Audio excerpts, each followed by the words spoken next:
നമസ്കാരം, വെട്ട ന്യൂസ് എക്സ്പ്രസിലേക്ക് സ്വാഗതം. Tanur രായിരിമംഗലം east GLP സ്കൂളിന്റെ 100ാം വാർഷികാഘോഷത്തിന്റെ ഭാഗമായി സ്വാഗത സംഘ രൂപീകരണ യോഗം നടന്നു. നഗരസഭാ ചെയർമാൻ PP ഷംസുദ്ദീൻ ഉദ്ഘാടനം ചെയ്തു. വാർഡ് കൗൺസിലർ ബീന അധ്യക്ഷത വഹിച്ചു. മതമൈത്രിയുടെ ചരിത്രം വിളിച്ചോതുന്ന വെട്ടത്ത് പുതിയങ്ങാടി നേർച്ചയ്ക്ക് ഒരുക്കങ്ങൾ പൂർത്തിയായി. അമ്പാട്ട് കുഞ്ഞാണ്ടിയുടെ കുടുംബങ്ങളും നേർച്ച കമ്മിറ്റി ഭാരവാഹികളും ചേർന്നാണ് ചെറിയ കൊടിയേറ്റിയത്. ഞായർ, തിങ്കൾ, ചൊവ്വ ദിവസങ്ങളിലായി കൊണ്ടാടുന്ന നേർച്ചയ്ക്ക് വടക്കേത്തൊടിയിൽ ഹംസയുടെ കുടുംബാംഗങ്ങളും നേർച്ച ആഘോഷ കമ്മിറ്റി ഭാരവാഹികളും ചേർന്ന് വലിയ കൊടിയേറ്റുന്നതോടെ നേർച്ചയ്ക്ക് തുടക്കമാവും. 3 ദിവസങ്ങളിലായി തെക്കൻകുറ്റൂർ അൻസാറുൽ ഹുദ സംഘത്തിന്റെ കീഴിൽ സംഘടിപ്പിച്ചു വന്ന സ്വലാത്ത് വാർഷികം സമാപിച്ചു. നിരവധി വിശ്വാസികൾ പങ്കാളികളായി. വെട്ടം പടിയം ബ്രദേഴ്സ് കലാകായിക ഭവന്റെ നേതൃത്വത്തിൽ സംഘടിപ്പിക്കുന്ന വെട്ടം പ്രീമിയർ ലീഗിന്റെ സീസൺ നമ്പർ 1 താരലേലം തിരൂർ സംഘ ഓഡിറ്റോറിയത്തിൽ സംഘടിപ്പിച്ചു. വെട്ടം ഗ്രാമപഞ്ചായത്ത് പ്രസിഡന്റ് നെല്ലാഞ്ചേരി നൌഷാദ് ഉദ്ഘാടനം നിർവഹിച്ചു.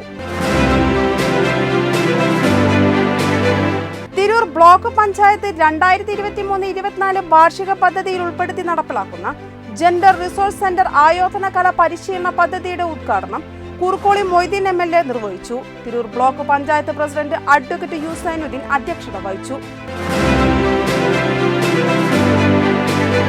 വെട്ടത്ത് പുതിയങ്ങാടി നേർച്ചയോടനുബന്ധിച്ച് ഭക്ഷണ പദാർത്ഥങ്ങൾ വിൽക്കുന്ന കടകളിൽ കർശന നിയന്ത്രണം.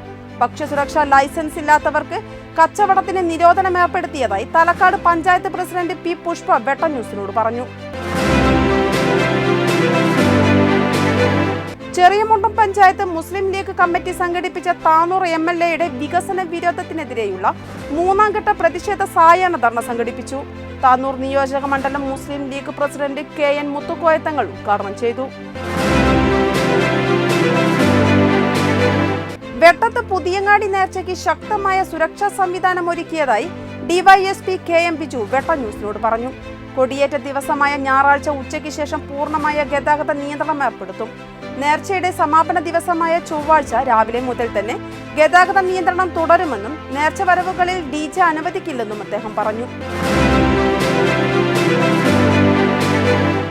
കേന്ദ്ര സിലബസ് വിദ്യാലയങ്ങളുടെ സംഘടനയായ കൗൺസിൽ ഓഫ് CBSE സ്കൂൾ കേരളയും സംസ്ഥാന സ്പോർട്സ് കൗൺസിലും സംയുക്തമായി സംഘടിപ്പിക്കുന്ന 3ാമത് Kerala central school sports meet മത്സരങ്ങൾക്ക് കാലിക്കറ്റ് യൂണിവേഴ്സിറ്റി സ്റ്റേഡിയത്തിൽ തുടക്കമായി. കല്ലിങ്ങൽ പറമ്പ് MSM ഹയർ സെക്കൻഡറി സ്കൂളിലെ വിദ്യാർത്ഥിക്ക് സ്നേഹവീട് നിർമ്മിച്ചു നൽകി. പ്രതിപക്ഷ ഉപനേതാവ് PK കുഞ്ഞാലിക്കുട്ടി ഉദ്ഘാടനം നിർവഹിച്ചു. കൽപ്പകഞ്ചേരി ഗ്രാമപഞ്ചായത്ത് പ്രസിഡന്റ് KP വഹീദ അധ്യക്ഷയായി. മലപ്പുറം ജില്ലയിലെ തെരുവ് വ്യാപാരത്തിന്റെ കേന്ദ്രം തിരൂരാണെന്നും ഹോൾസെയിൽ വ്യാപാരമാണ് തിരൂരിലെ തെക്കുമുറി ഭാഗത്തെ തെരുവ് വ്യാപാരത്തിലൂടെ നടക്കുന്നതെന്നും തിരൂർ താലൂക്ക് സഭയിൽ ആക്ഷേപം. സംസ്ഥാന സർക്കാർ കാർഷിക വികസന കർഷകക്ഷേമ വകുപ്പിന്റെ നേതൃത്വത്തിൽ കുറ്റൂർ പാടശേഖര സമിതി കൊയ്ത്തുത്സവം സംഘടിപ്പിച്ചു. കുറുക്കോളി മൊയ്തീൻ MLA ഉദ്ഘാടനം നിർവഹിച്ചു. വെട്ട ന്യൂസ് എക്സ്പ്രസ് പൂർണ്ണമാകുന്നു. നമസ്കാരം.